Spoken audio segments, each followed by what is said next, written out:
New মার্কেটের সামনে হঠাৎ একটা পিচ্চি মেয়ে বলে উঠল, বাবা বাবা দেখো ছেলেটা আমাকে চোখ মারছে। ওর বাবা বলল, কোন ছেলে মা, কোথায় সেই হারামজাদা? মেয়েটা ওর হাতের আঙ্গুল আমার দিকে করার সাথে সাথে আমার কলিজা শুকিয়ে গেল। দেখি পাশে দাঁড়িয়ে থাকা ওর বাবা আমার দিকে কটমট দৃষ্টিতে তাকিয়ে আছে। বেডি দেখলে মনে হয় ছোটখাটো একটা দানব। প্রেমিকার সাথে দেখা করব বলে মার্কেটে দাঁড়িয়ে আছি। ওই 4-5 বছরের পিচ্চি মেয়েটা আমাকে প্রথমেই চোখ মেরেছে। প্রথম কয়েকবার পিচ্চিটা মারার পর আমিও দুষ্টামি করে একটা চোখ মেরেছি। দেখে সাথে সাথে ওর আব্বুর কাছে বিচার দিয়েছে। মেয়েটার বাবাকে আমার দিকে এগিয়ে আসতে দেখে দিলাম একটা দৌড়। দেখি আমার পিছু পিছু মেয়েটার বাবাও ছুটে আসছে। এটা দেখার পর আরো জুড়ে দৌড় দিলাম, কিন্তু যতই দৌড়াতে যাই ততই প্যান্ট নিচের দিকে নেমে যায়। 2 হাত দিয়ে কোমরের 2 পাশের প্যান্ট ধরে আছি আর মার্কেটের মধ্য দিয়ে দৌড়াচ্ছি। মনে মনে নিজের বাপের উপর রেগে গেলাম। প্রত্যেকবার প্যান্ট কিনে দেওয়ার সময় এমন ঢিলে ডালা প্যান্ট কিনে দেয়, যার জন্য আমার এই দশা। এখন দৌড়াতে গিয়ে যদি প্যান্ট খুলে যায় তাহলে ইজ্জতের ফালুদা হয়ে যাবে। হঠাৎ বাসার লুঙ্গিটাকে খুব মিস করতে লাগলাম। লুঙ্গি পরে দৌড়ানোর মজাই আলাদা, বাতাসের প্রবাহ খুব কাজে দেয়। হঠাৎ সামনে প্রেমিকাকে দেখে কলিজা আরো শুকিয়ে গেল। আমাকে দৌড়াতে দেখে ও টাইটানিক সিনেমার মতো 2 হাত মেলে দাঁড়িয়ে রইল। আমার প্রেমিকা অভিনয় শিখবে বলে কয়েকদিন আগে একটা কোচিংয়ে ভর্তি হয়েছে।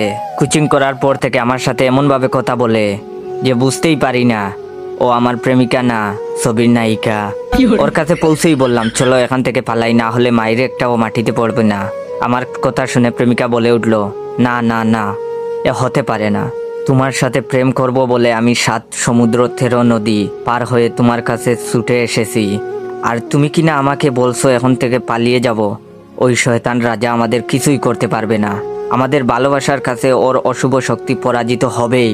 আমি তোমার সাথে এই বিশাল রাজ্যে সারা জীবন কাটিয়ে দিতে চাই, প্রিয় জায়েদ খান, টুকু জয় খান। প্রেমিকার অভিনয় দেখে আমার বুঝতে আর বাকি রইল না। পৃথিবী উল্টে গেলেও মাইরের আজমিস নাই।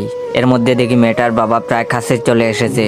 প্রেমিকাকে বললাম, তুমি আমার সাথে যাবে কিনা? প্রেমিকা দেখি আবার অভিনয় করে বলে উঠল, এ জীবন যদি চলে যায় যাক, তবু আমি এই রাজ্য ছেড়ে কোথাও যাব না।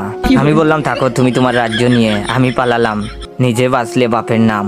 যেই দৌড় দিতে যাব ঠিক তখনই প্রেমিকা আমার শার্ট টেনে ধরে বলল, যেতে চাইলে যেতে দিব না, না না না, যেতে দিব না।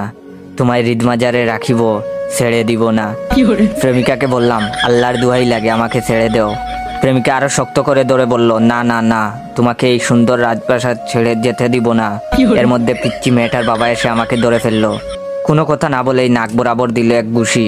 চোখের সামনে কয়েকটা জোনাকি পোকা দেখতে দেখতে ফ্লোরে পড়ে গেলাম। না, জ্ঞান হারাইনি তখনও, কিন্তু প্রেমিকা যখন লোকটাকে বলল, শয়তান ছেড়ে দে আমার জয়কে, তুই আমার দেহ পাবি কিন্তু মন পাবি না।